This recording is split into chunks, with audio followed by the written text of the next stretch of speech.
உன் அப்பா இவ்ளோ நாள் வாயை திறக்காம நான் சொல்றதுக்கெல்லாம் தலையாட்டிட்டு தான் இருந்தாரு.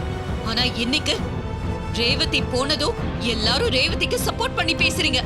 அத்த, ரேவதிக்கு யாரும் சப்போர்ட் பண்ணி பேசணும்னு நினைக்கல அத்த. அவ சந்தோஷமா இருக்கணும் மட்டும்தான் நாங்க நினைச்சோம். போதும், நிறுத்துங்க.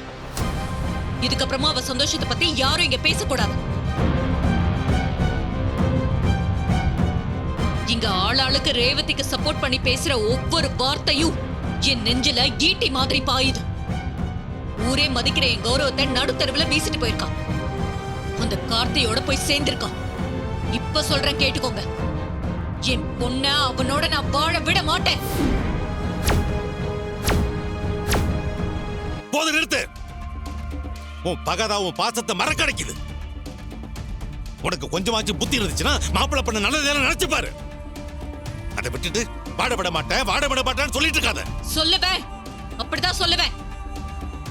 அவன் எங்க குடும்பத்துக்கு செஞ்ச துரோகத்தை நீங்க எல்லாரும் வேணா மறக்கலாம், ஆனா நான் சாகர வர ஒரு நாளும் மறக்க மாட்டேன்.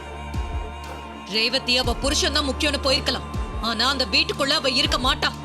அந்த கொலைகார குடும்பத்தோட நான் அவளை வாழ விட மாட்டேன்.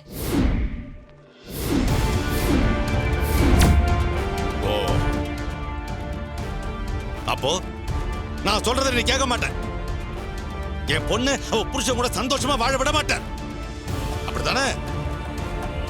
அப்ப நான் சொல்றதை நல்லா கேட்டுக்க. என் பொண்ணு என் மாப்பிள்ளை கூட சந்தோஷமா வாழுவா. அவளுக்கு பக்கத்துணையா நான் நிற்பேன். உன்னால என்ன முடியுமோ அதை நீ பண்ணு, என்னால என்ன முடியுமோ நான் பார்க்கறேன்.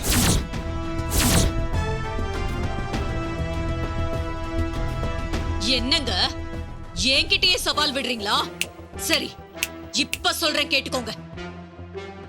நிச்சயமா அந்த கார்த்திக் கிட்ட இருந்து என் பொண்ணு ரேவதிய நான் திரும்ப இந்த வீட்டுக்கு கூட்டிட்டு வருவேன். அப்படி நான் கூட்டிட்டு வரலனா என் பேரு சாமுண்டீஸ்வரியே இல்ல.